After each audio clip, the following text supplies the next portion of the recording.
everyone, and welcome to China EVs and More, where my co-host, Lei Sheng, and I will go over the week's most important and interesting news coming out of the China EV, AV, and mobility sectors. This week, we will add a new wrinkle to the show because both Lei and I are in Detroit for the auto show, and we will go over everything we've done this week, which has been plenty. What Lei and I discussed today is based on our opinions and should not be taken as investment advice. If you enjoy this show, please help us get the word out to other enthusiasts. And of course, tune in again next week. My name is Tu Lee. I am Managing Director at Sino Auto Insights, a management consultancy that helps organizations bring innovative and tech-focused products and services to the mobility and transportation sectors. I write a free weekly newsletter that we pull many of our discussion topics from. You can sign up for it at sinoautoinsights.com, which of course I encourage you all to do. Lei, good afternoon. Can you please introduce yourself? Good afternoon. This is the first time ever that I've said that. It used to be good morning from you and good evening from me. So good afternoon. And digitally too. Yes. So. And I am your co-host, Lei Sheng, former chief editor of China Auto Review. This is episode number 83. And this is the first episode where Tu and I are in the same room, not only in the same continent, but in the same state, in the same city, in this is a location right We've now. We've actually spent too much time together now. After 18 months of not even being... After 18 months, this is our first time doing this in person in the same room. We are at TechTown Detroit, which is a community accelerator, hub, whatever you want to call it. And this is a building where the Chevy Corvette was designed. So, and they're letting us use, there's actually a podcast room. So big thank you to TechTown Detroit. This past week, I think calling it exciting is an understatement. Oh, man. It's been incredible. Personal highs, being able to meet you. And same here. Being able to see, especially with, because we thought it was a bit underwhelming, the agenda for the media week, but because Biden showed up and Buttigieg showed up, I think it really grabbed the world's attention because Biden walking around the Detroit Auto Show, because there weren't that many introductions or global introductions for vehicles. And so that added a wrinkle that was a bonus for us because we planned on coming even before Biden announced that he was going to stop by. So, and you know, I had planned this week to be sort of a full-on Detroit, Motown, Motor City, whatever you want to call it, experience. And so far, as I said, it's been incredible. Starting right off the bat, when I got off the plane last Saturday, Tu and I, the first thing we did was having our first beer together at Hockey Town. That's right. It's a pub right next to Little Caesars Arena. And right across the street from Comerica Park and Ford Field. Yeah. And afterwards, we had dinner at EMA in Corktown. Yes. Friend of Sino Auto Insights, Mike Ransom. So unlike our all other episodes before where we have a read off headlines of what's been happening, I'm gonna be recapping the sights and sounds of this past week, and we'll have obviously China EVs and more related content in there. But I think it's worth just I wrote this script in 10 minutes, 1,000 words on what we've done this past week. And so that was Saturday. On Sunday, we had a nice brunch. Yeah, that's right. Right before the Lions game. I went to the Lions game. That was my first NFL game ever. Where 60,000 of our closest friends cheered on the Lions to a defeat of 38-35. And in that game, I think what I felt was I understood that the Lions have always been an underdog. Yes. And I keep thinking that's been the way for Detroit. That's been the way for the big three in the EV. They've always been the underdog, and they're trying to, catch up to the top dog, which is Tesla. Right. And some of the other top dogs. And I have to say, so having Lei and another good friend of mine come into town, I wanted to have them personally experience Detroit outside of what you see in the news, because it's a great town. I think there's a resurgence that's really starting to gain steam and build a critical mass. And so I really, really wanted to be that person that showed them the good, the bad, and the hopeful, which I hope I've been able to do. 2, you've been a great host. Ambassador, that's what I meant. And pun intended. So, and then after the Lions game, we had Detroit pizza at this place called Michigan and Trumbull, and it was awesome. It was only 4 days ago, but it feels like you've done so many other things. And that was Sunday. On Monday, I went to the Henry Ford Museum and the Rouge factory tour, and I met Steve Levine, journalist and writer of The Electric, and I met him for the first time. Remember, for those of you that listen to us, he was one of our guests on a previous Max episode, talking about batteries. Super knowledgeable, super interesting, super curious. Right. So I went to the museum and a factory tour with him, meeting him for the first time, and then I had to pick up my tux for the charity preview tonight in Dearborn. So Steve and I went to a Lebanese restaurant called Lashish for lunch. We had a quick lunch there. So, experiencing different cuisines that's available in the Detroit proper. I picked up my tux for the charity preview at Men's Warehouse. Then we had our happy hour. Yes. At the Brakeman. Yes.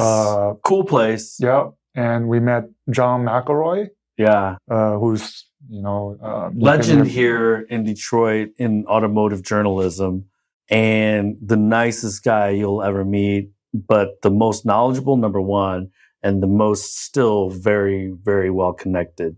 But we did get one scoop on him, right? Yes. Yes. About the Neil Mobileye ESA being testing in Detroit. And then Tuesday, we went to the battery show. Yes. Supposedly, it's the biggest battery show in battery technology in the world. In North America, but probably in the world. And I went there early in the morning, and I got to hear Bob Gallion, the former CTO of CATL, talk about the battery market prospects and actually clearing up some of the mystery surrounding the early days of CATL. And then meeting some of the battery startups like Intercells, which was started by this lady who used to work at GM Shanghai, right? Xiao Hong Gaydon. She has a PhD and I believe 25 years with General Motors. Worked in Shanghai for a number of years, I think twice, and retired and is now running a startup. So, good luck with her. And it makes me and you as well to think that this is the golden opportunity for them because of the IRA that was just passed. Right. That you're going to see these startups. And the person we saw this morning, this is a huge opportunity for him too. So which was Arnex Energy. They were at the battery show and they unveiled the anode-free 1,007 watt-hour per liter LFP battery. That dropped like a hammer. Yeah, so prismatic, and we saw that at the battery show. And just, if you look at this EV space, if you look at this tree, we have the EVs, and then batteries in a specific place.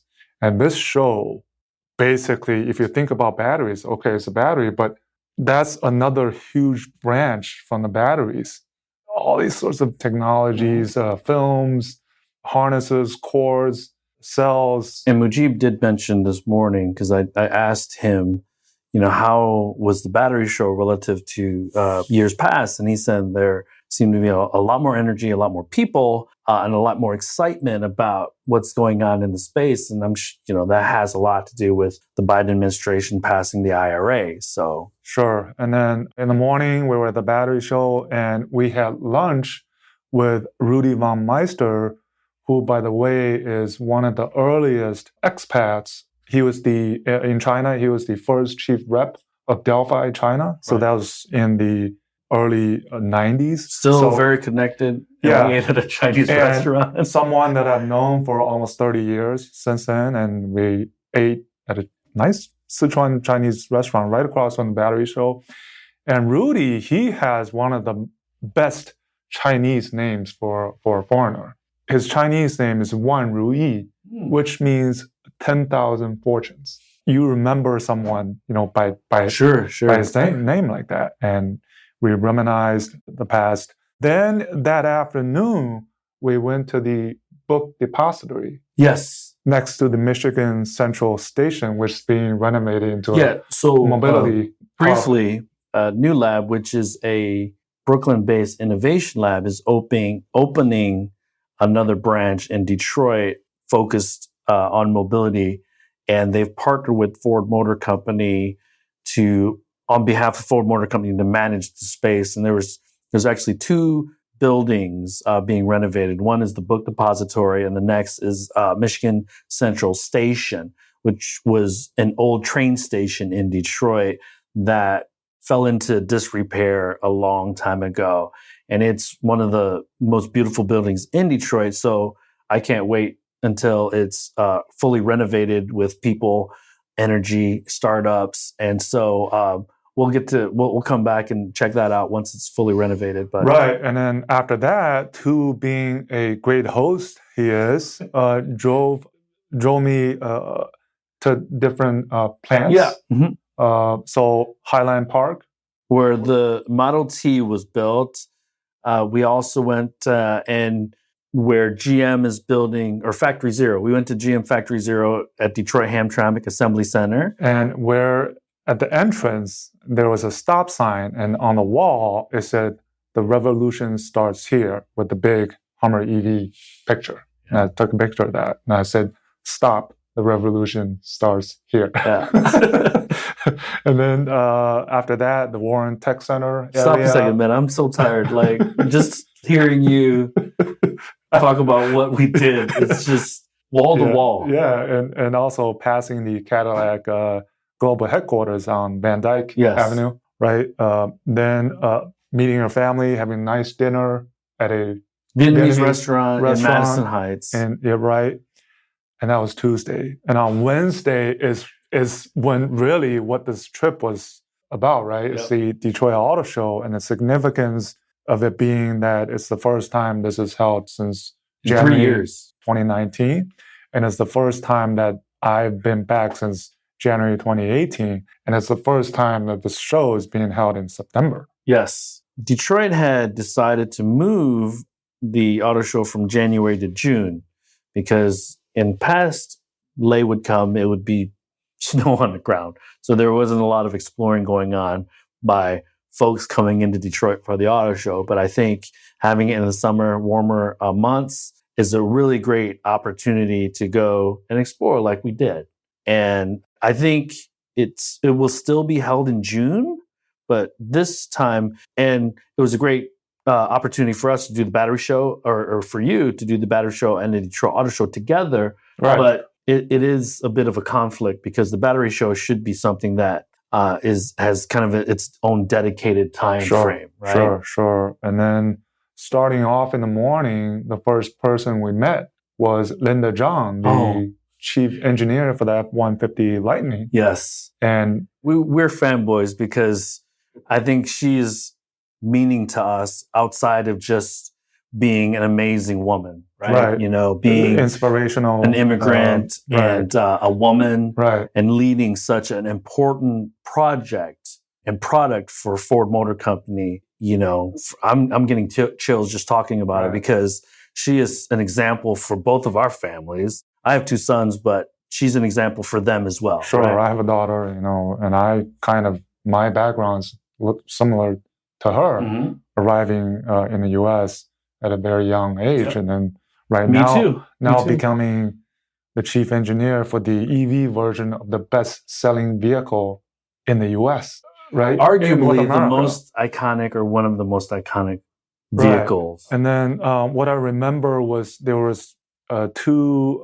So after Linda Zhang, there was the Jeep press conference. There was a Chevrolet press conference. So Carlos Tavares was here, and he spoke to some media afterwards. And now we've heard all the recent announcements, whether it's Jeep, whether it's Dodge, whether it's Chrysler, that they have these in the pipelines, but not yet on the market. They're trying to, catch up.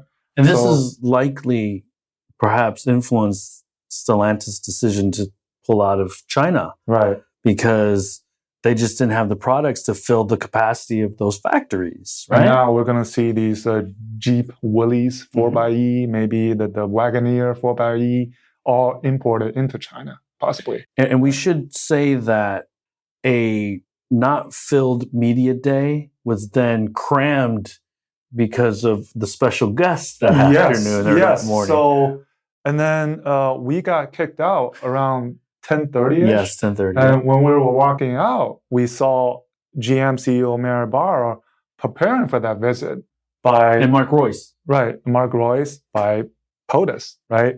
And we took some selfies. We took a lot of selfies. Being the nerds that we were. And so from about 11 to 3, to again being the good host, took us to Grosse Pointe and went to this burger joint. And while we were walking to his car on the streets of downtown Detroit, who did we bump into?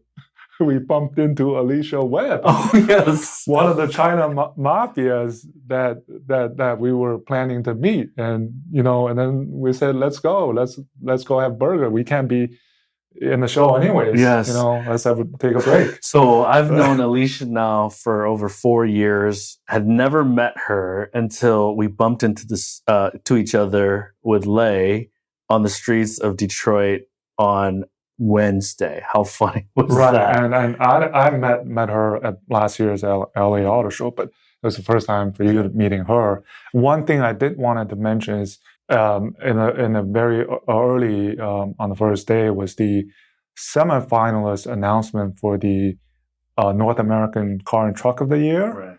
And there were I think 20 BEVs out of the 26, if I remember the numbers correctly, the semifinalists, 20 were BEVs. And I spoke to Gary Witzenberg, who is the president of the NACTOY, right? And I asked him, when do you expect Chinese brands to be on that list? And he said, if the Chinese, as long as the Chinese get the quality, durability, affordability, performance right, they'll be competitive and they sure can be a candidate on that semifinal list. And if they can be better than everyone else, then they can be a winner. But then he said, that'll take some time. Because first you have to be on the market to be considered into this Car of the Year list. So that was interesting. So I'm going to throw a little caveat on that, because having just come from China, sitting in numerous Chinese electric vehicles, the quality's there, the design is there, the demand is there for sure. And if you look at the Neo ET5, the ET7, that's a beautiful car, whether you're in China, the United States, Europe. I think the ET5 going to Europe is going to really, really push BMW to really rethink their 3 Series strategy. Yeah, I feel like ET5, what's going on in China, it's a Model 3 moment. You remember in 2016, how people line up to pre-order the Model 3? Yeah, we've seen plenty of those videos. Yeah, I think during Neo showrooms, I think it's that moment for Neo. So we had the nice lunch at Little Tony's in Grosse Pointe, and then afterwards, I think they let us back in after 3 p.m. So we went back, and who did we find? We found the Chinese ambassador to the U.S., Qin Gang, at the Lincoln stand, and he was checking out the 2 concepts. He was there for a good 30 minutes. Oh yeah. So it wasn't like, hi, bye. He was talking to Joy Falotico, who is the president of Global Lincoln. And I waited there for quite a while, and I wanted to speak to him. And, I did. And what I told him was I thanked him. In Chinese. Yeah, in Chinese. I told him thank you for what you're doing to bridge kind of the China-US relations. And that is the exact same purpose, I think, for China EVs and more, is to bridge what's going on in the China AV mobility space with the rest of the world and kind of educate and kind of, clear up some of the mysteries, critique, right, on what's going on in China so that people understand. That's our purpose. And right now, it's more important than ever. Yeah. Because of the investment that's going to be happening in the United States. Because during Biden's visit, he made that $900 million announcement, 37 state charging infrastructure investment, right? So we're going to see a lot of startups in the charging infrastructure space, the battery cell manufacturing space here in the United States, because the IRA requires local content and a good amount of it. And so we're going to see a few things. We're going to see the legacy try to find loopholes. We're going to see more investment in refineries. Mining is a little bit tougher, but refineries and manufacturing, reshoring, right? And I think we'll still eventually see Chinese EV companies and battery cell manufacturers entering the United States, probably building factories here because number one, it's a 17 million unit or 14 million this year, but normally between 15 and 17 million unit annual sales volume. So it's worth it to build locally here, right? Because all the Koreans do, all the Japanese do, the Germans do. BMW builds more cars in the United States, I believe, than they do in Germany. So. Sure. And I think even though there was no OEM or Chinese OEM or EV startup exhibiting, I think nevertheless, China factor is still well at play. So there's a shadow. Right. We had the Autel, which is a Chinese company, charger company based in Guangdong province, exhibiting. But you wouldn't know it's a Chinese company, right? And then we had RoboSense, the Chinese LiDAR startup. I think they just turned 8.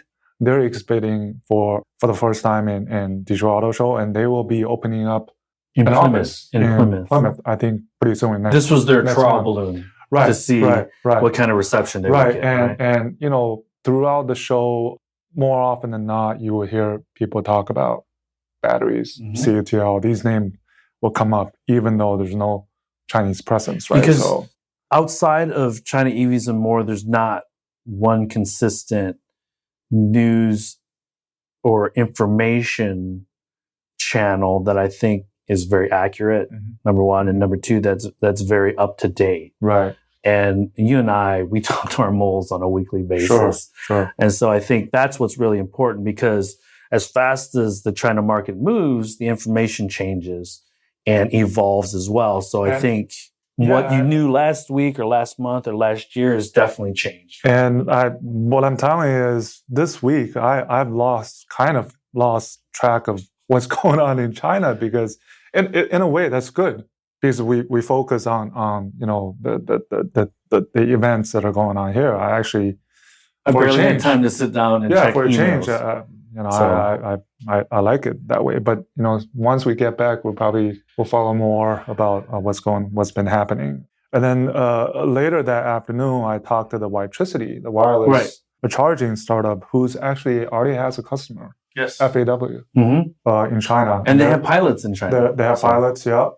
And then talking about, we listen a bit on Governor Whitmer's reception, talking about Detroit, transportation, mobility, investment, road repair.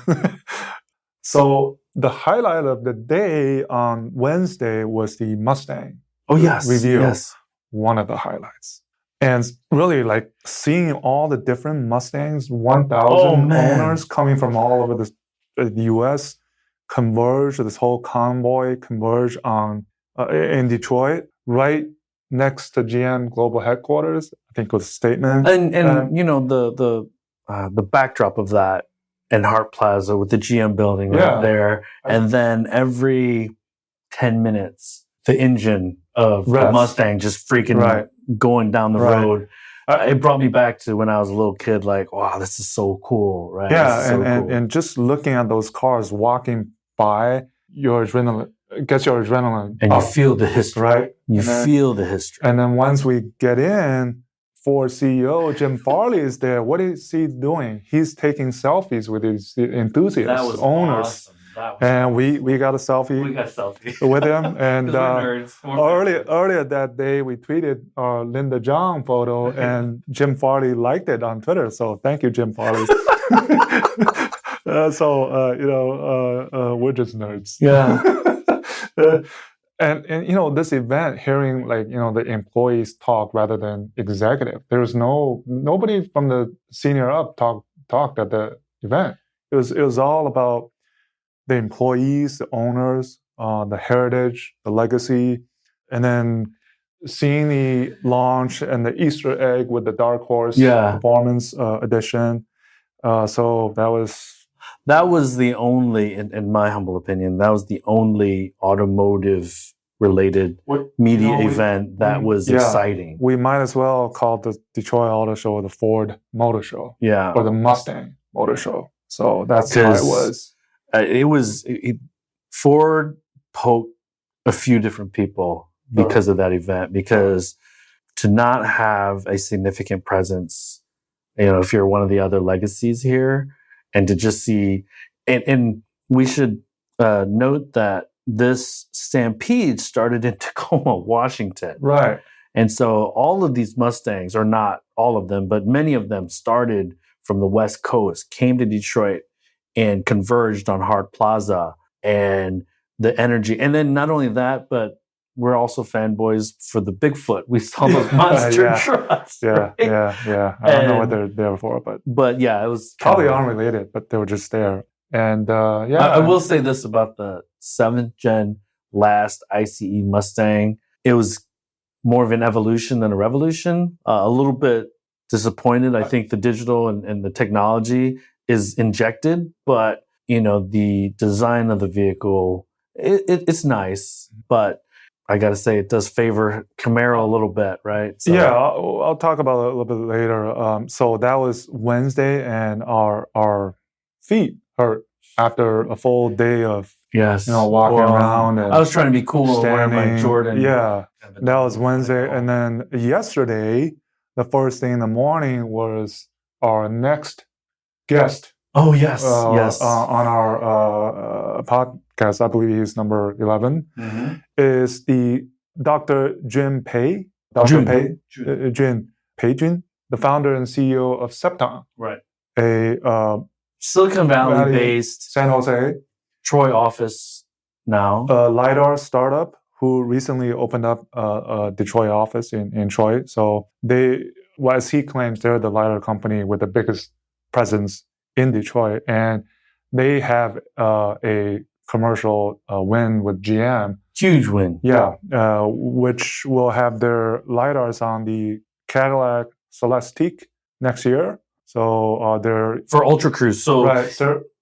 Really quickly, the one thing that he did emphasize that I think differentiates as far as marketing material and kind of positioning in the market is that he did say Septon specializes in ADAS. Safety. Yes. Right. So I think I get the impression that other LiDAR companies go straight to level 4. Yeah. And he's Chinese American. So one of those stories of finding a company and having, the richest here, American dream, right?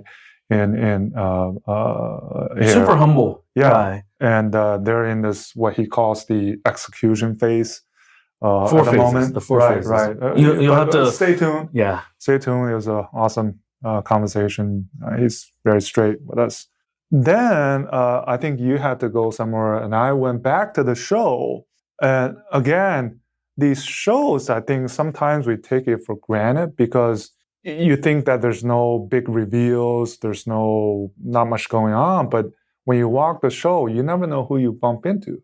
And I bumped into Steve Saleen, who those of you in the auto industry knows that Saleen Automotive is a kind of a performance tuning. So they specialize specifically in Mustangs early on. Right. And they try to not enter, but they try to set up a manufacturing EV operations. with a Chinese joint venture right, partner that nobody heard of. Right, that didn't work out, and there's some litigation going on. So he was checking out the Dodge Charger Daytona SRT EV concept. And I just talked to him, what's up? And he said, I'm still in that litigation with this guy, so hopefully maybe we have him on the pod to talk about, so for those that want to understand Celine, there were a tuner for Ford Mustangs, and then they created the S7, which was one of the meanest sports cars for a long period of time. And then the Chinese partner and Celine had opened a retail store in Parkview Green in Beijing. And I sent a picture to Lei, and then before a blink of an eye, that retail store closed. And they had tried something. They held a huge event in Birdnest in 2019. They had tried to launch something similar to the Wuling Honghua Mini EV. Oh, I didn't. That didn't get anywhere, and that was such departure from the performance sports car that they were trying to launch. That was just something so weird, and nothing came out of it. So, but anyways, then I checked out Magna.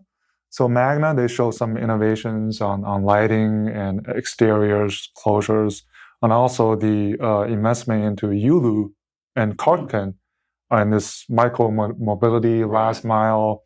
And I bumped into Jim Tobin, who was a VP. He's retired. He was responsible for Asia, whom I last met in 2017 in Shanghai, along with Don Walker, the former CEO of Magna, when they launched the joint venture with Hasco on the e-axle business, supplying the MEB for SAIC Volkswagen. Right. And the first question he asked me was, what do you think about ArcFox? And for those of you who don't know, Magna is sort of the CM joint venture partner. Yeah. They have a facility in Zhenjiang, Jiangsu province, producing the ArcFox. And they stake their reputation. Yeah, Alpha S and Alpha T. And I told exactly the first thing I think of to Jim was Magna's reputation is at stake here.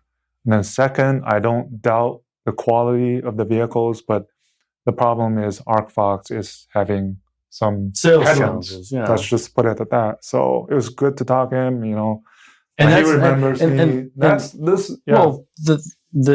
not to say anything about ArcFox, the company. It's just a brutal competition in China. Yeah. And they're just not getting any traction, right? And so that's just a car company that's not really being able to carve out that positioning, resonate with consumers, because there's no quality issues that I've heard of or anything from a manufacturing standpoint. Right. It's just that ArcFox is just not that glamorous of a brand. Right. And then last night we listened to the pitch competition. That's right. Yeah. For Plug and Play. I have to remember what you're telling me all that stuff because so many things, it all bleeds together. That's why I did this script right beforehand. It took me 10 minutes. So just kind of recapping what's been going on, and it's been a full week. So and last night after that, I had a nice dinner at the Slows Barbecue in Corktown with my college buddy, who's working at Ford, who has been working at Ford for 22 years. And what is he doing? He's in the engineering for EVs. So he's in the Model E division of the team. And nice dinner, and he'll be my mole for Ford. And this morning, right before this, we had talked to Mujib Ijaz, the founder and CEO of our next Energy or One, who is doing that battery that we talked about in the beginning. That guy's awesome. A rock star. And it was cool because we got to visit their brand new facility that they just recently opened. It's their world headquarters, and he gave us a product roadmap review. He was super transparent. We'll share some of that stuff later. But yeah, and he gave us more than 2 hours of his time. Yeah. And he was so open and kind. So thanks to Mujib and team for that nice book on 100 years of EV history. Okay, and that's it. And then this is where we are now.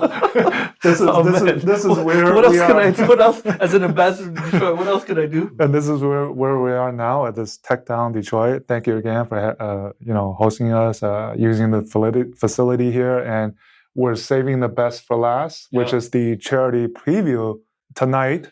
Hopefully, we'll meet up with the Jim again, Jim Farley, and talk Get some to him. selfies. Yeah. Some selfies. And maybe Mary, Tavares, maybe. Yeah, tomorrow. Who knows? Hopefully, they're still there. And this is the best, one of the best experiences I've had in a long time.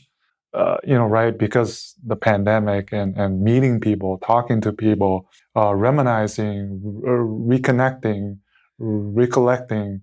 And the number of people that we met, that we've known from before but haven't met in a long time, that's the value of these events that we... Digital old friends have become physical old friends now. And meeting you for the first time after 18 months of doing this. And we still get along, right? The physical media is okay, nothing is really different. Yeah, right? And I think... I did want to mention about the pitch contest. I thought it was really well run by Plug and Play.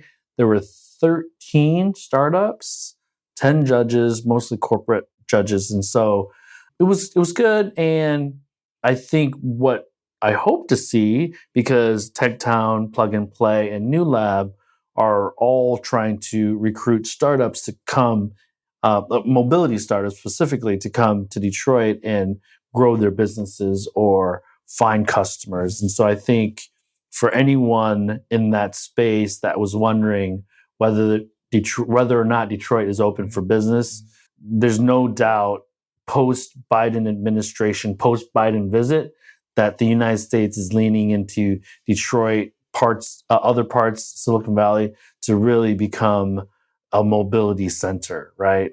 Yeah, and speaking the China factor, so we know some of the Chinese companies, they are here.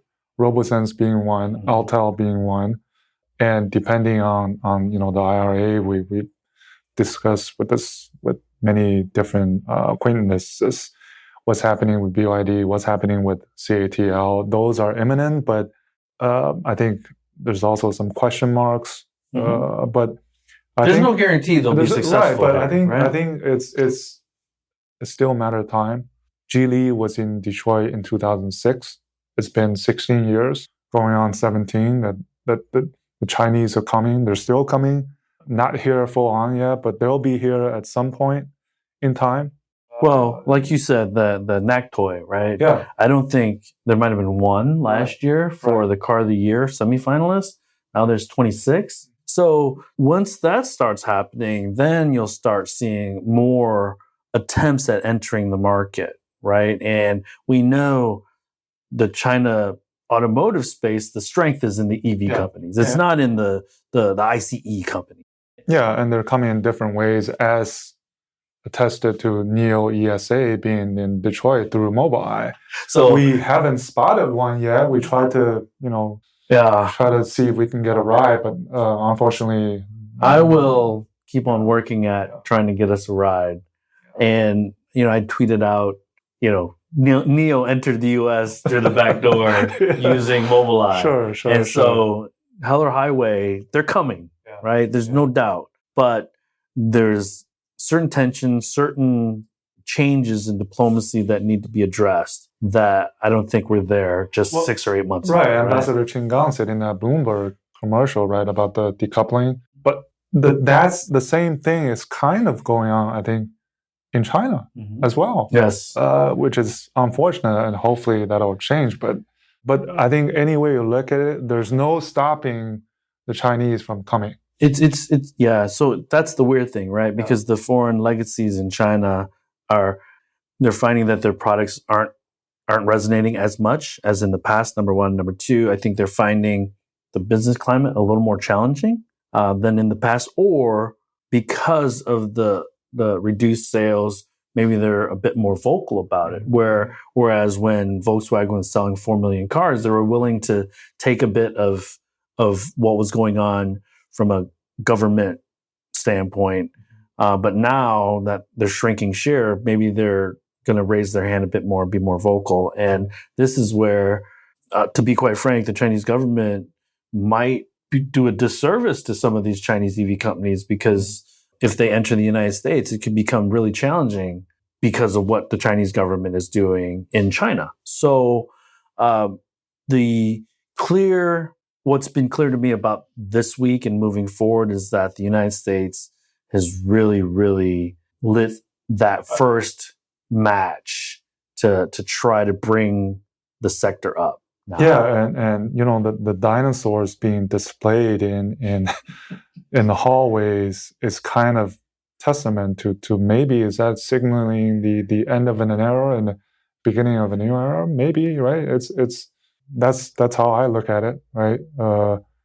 So the F-150 becoming electric, that was the first signal. The Mustang, the last generation ICE, right? It's an end.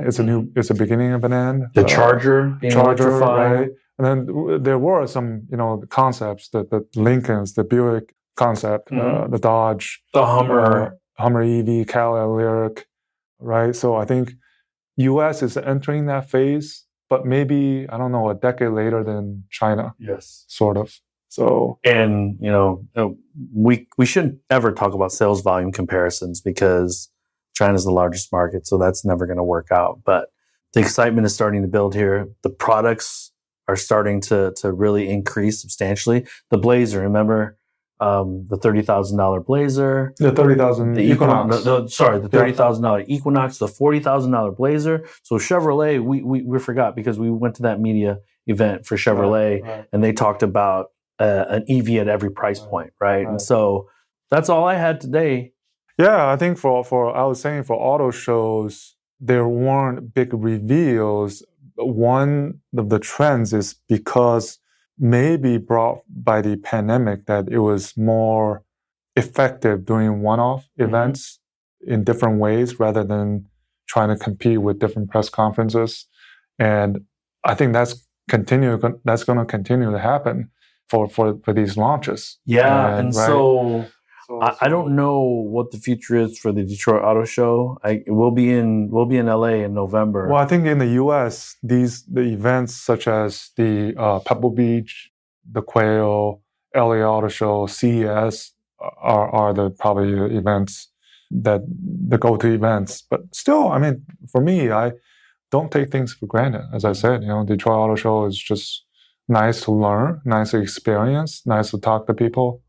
Yeah, I really enjoyed this week. I've neglected a few different things, but I think it was worth it. But Lei, let me tell you that awesome to finally meet you. Yes. I think we've been working really hard at this podcast for the last 18 months, so I think we deserve that. Yeah. And, hopefully we'll continue to provide new kind of content like this, but also be your best source of information for still what's going on in China. Sure. And I guess next week we'll be back to our regularly scheduled programming time. Yes, Thursday live show on Twitter Spaces. If there are any questions from this podcast, you can ask us next week. We'll be live. And good morning, good afternoon, and good evening. Same here. We'll talk to you next time. That brings us to the end of this week's show. Lei and I thank you for tuning in. My name is Tu Lee, and you can find me on Twitter at Sino Auto Insight. That's SinoAutoInsight. You can find Lei on Twitter at LeiXing77. That's LEIXING77. If you wouldn't mind rating and or reviewing us on Apple Podcasts, Spotify, or wherever you grab your podcast from, we'd appreciate that as well. Even better, if you enjoy this show, please tell your friends about it. Please join us again next week as we track down all the latest news on China, EVs, and more.